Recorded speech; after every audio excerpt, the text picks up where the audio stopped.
You're listening to Kerry Lutz's Financial Survival Network, where you get valuable information you just can't find anywhere else. To thrive in today's trying times, you need the Financial Survival Network, now more than ever. Go to financialsurvivalnetwork.com and get your free newsletter and gift. Financial Survival Network, now more than ever. Welcome. You are listening to watching the Financial Survival Network. I'm Kerry Lutz, and well, the Great Reset, one reset or another is on the way. The question really is, whose are you going to wind up with? Klaus Schwab's, or one that actually serves to lessen your debt load and actually benefit society rather than our self-appointed digital and other masters? Ellen Brown, it's great to see you again. Haven't talked in quite a while. I'm reading your recent article you wrote on May 5th, Cinco de Mayo, and that's a liberating day of sorts.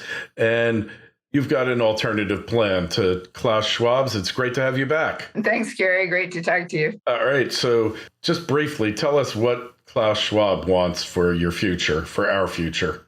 Well, it's been called a technocratic feudalism. The most famous meme, infamous meme, is that you will own nothing and be happy. Supposedly, we will be happy. We will be kept happy with drugs and computer games while we are unemployed and AI devices of various sorts are taking over the jobs. So the idea is we will be on some form of central bank digital currency that's programmable. So if they don't like what we do or what we say, or maybe what we put on the internet, then they can cut off our money altogether, and we'll be living on some sort of a minimal budget, and we'll be renters. We will own nothing.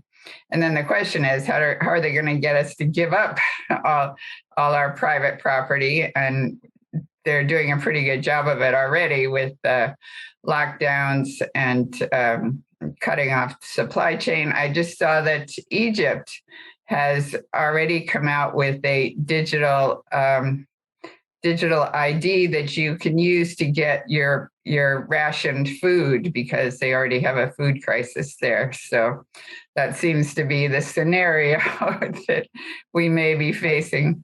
Yeah, well, I was thinking when Klaus Schwab said you'll own nothing and you'll be happy, I figured what you'll actually have are NFTs, which will be your ownership for everything.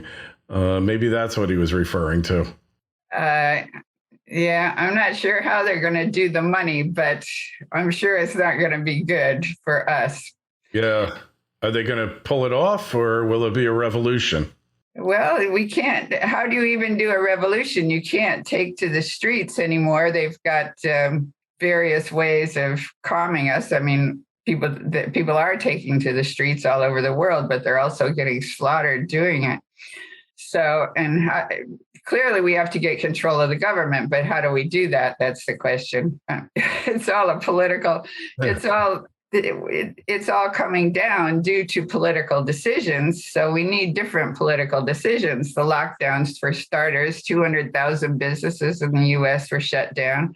Small and medium-sized businesses, they're the ones that produce most consumer goods. So naturally, supply is down. Then we've got supply chain crises for other reasons.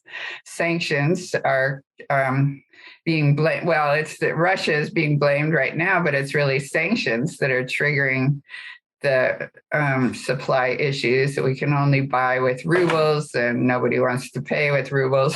So anyway, it's looking kind of bleak, but there are other ways that we could fund our economy. It seems to me right now, obviously, the Federal Reserve is trying to they are raising interest rates and cutting off their money that they're not pumping money into the economy. They're pumping money onto the balance sheets of banks with their quantitative easing. So they're cutting all that off. And theoretically, that's supposed to lower inflation, but that's not going to work because it's not a monetary inflation. I mean, you've got two sides to the equation. You've got the money side and the supply side, and it's a supply chain crisis, and that's what we have to address. So what we would need, Alexander Hamilton had a similar crisis when, at the beginning of the United States as a government.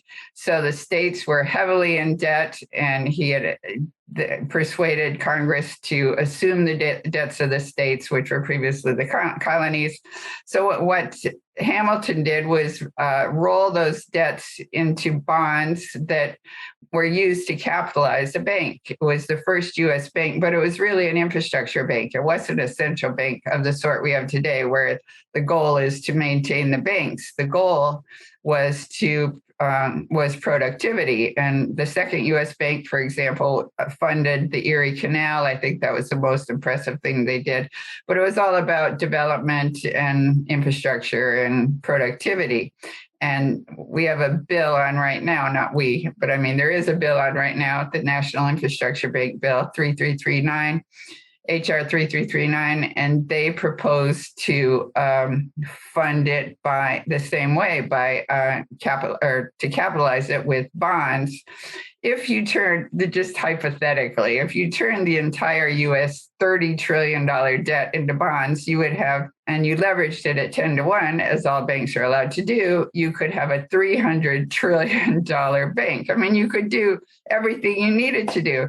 It always reminds me of that old joke about when we had the hurricane in New Orleans, and the joke was this spaceman came down and said, "Oh, you've got a mess here. What happened?" And he said, "Well, we had a bad hurricane a few months ago." And the spaceman said, "Well, so why haven't you fixed it? I guess you don't have the workers or the materials." And they said, no, we have the workers and the materials.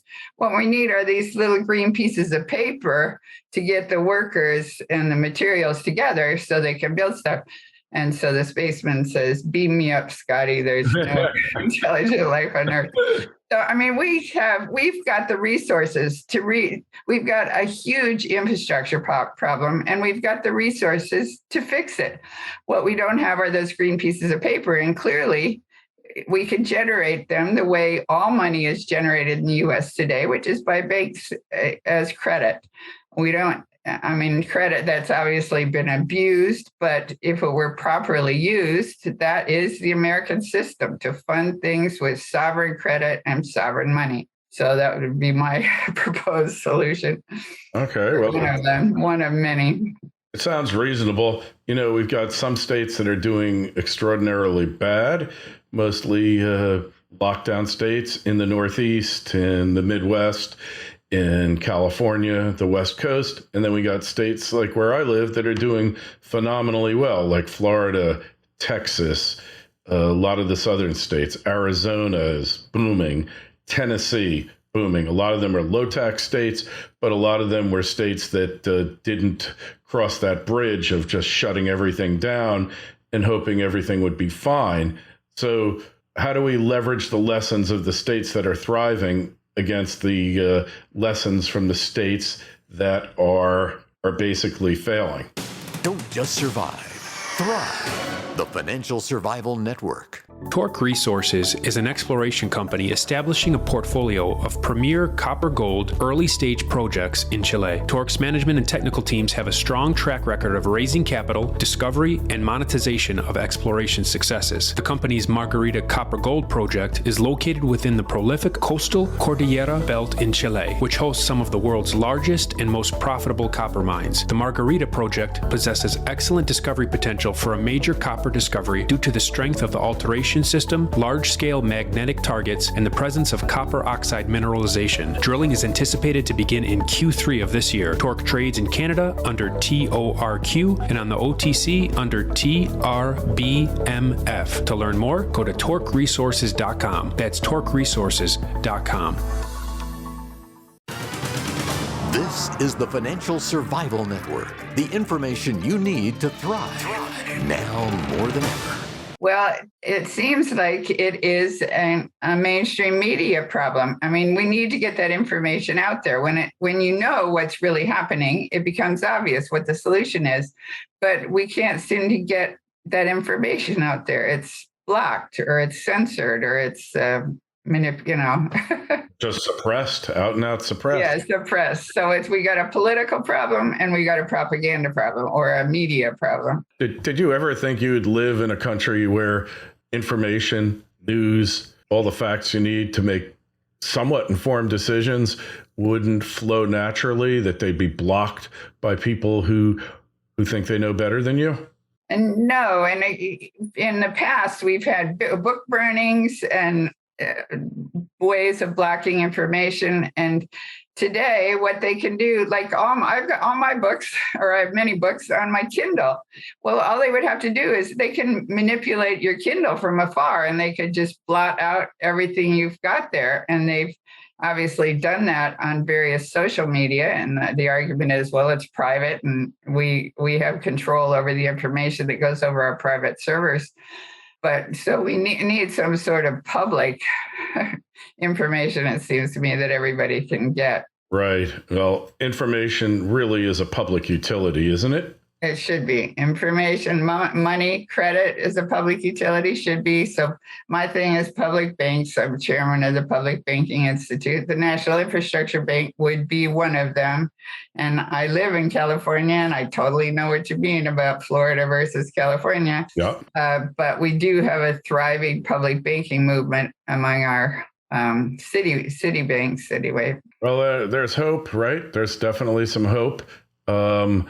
It's education, and the state of education in the country is shockingly poor right now. But as more and more failures occur, people tend to get smarter. If you know anything, you learn from mistakes, you learn from failure. Everyone does that except the government, right? It does seem the government is another beast altogether. Another proposal. So there's central bank digital currencies, which are frightening because they would have control of your bank account. And we've already seen that they can turn off your bank account, which they have done, for example, against the Canadian truckers, just for, objecting to standing up to the government in some way. But there's a new idea, which is e-cash, which is digital, but it's like cash. In other words, it can't be traced. It's anonymous, and you don't even need the internet to transfer it. And they've already got it in China, so you can. I guess you would need some sort of electronics in order to transfer it, but it's like a card that's you go to the bank, you get your card, it's got your money on it, and then you use the card, and that balance goes down and it transfers to the other person's card. So I think that's promising. I also think the government itself should be able to issue money directly, as that was what Abraham Lincoln did when he was faced with a huge debt. And Roosevelt, during the 1930s and 1940s, used the Reconstruction Finance Corporation, which was another bond-funded thing. But basically, you're recycling the credit of the country into building things, like specifically using this credit only for productive purposes, not for speculation and monetary, financial gain that's not producing anything. And when I spoke to you in the past, you always held up North Dakota's state bank as a perfect example of how well something like this can function. Although putting New York's politicians in charge of a state bank is really, I don't know, it's like giving the kid the keys to the Lamborghini along with a fifth of Jack Daniels. What could possibly go wrong? Yeah, well, but you also need a judiciary system, and unfortunately, we're not our judicial third. I guess now there are four branches of government, but anyway, the third branch of government doesn't seem to be working so well. But if you bake that into the law, that it can only be used for certain things, and you have ways of making sure that it's not manipulated by politicians, as in North Dakota, which is, as you know, a conservative state. I mean, we're not talking rampant socialism in North Dakota, but it's a model that works for them and could work, I think, properly circumscribed. Yeah, the socialist take on that is let's just create an authority that can issue bonds. We'll take the money, we'll build infrastructure, we'll build bridges, tunnels, and all that. And then that model worked like fairly well for about 70 or 80 years. And then in the 80s and 90s, places like New Jersey and New York figured out how to scam the money out of those authorities and use it for public transit, but all sorts of ill-founded projects. So I guess what it is that entropy sets in. All institutions that man sets up at some time or another become corrupt, right? Corruption sets in, yeah. So you need to set up a system that the worms can't get in, and yeah. So hard. Not easy. So hard. Hey, you have any books out there for us lately, Ellen? I've got 13 books, but 3 on this subject. So the latest is called Banking on the People. Before that, The Public Bank Solution and Web of Debt. Right. I know I read Web of Debt. It was a great book, a real contribution. And all right, well, I guess you help elucidate, focus in on the problem. And you actually pushing it a little harder, yeah.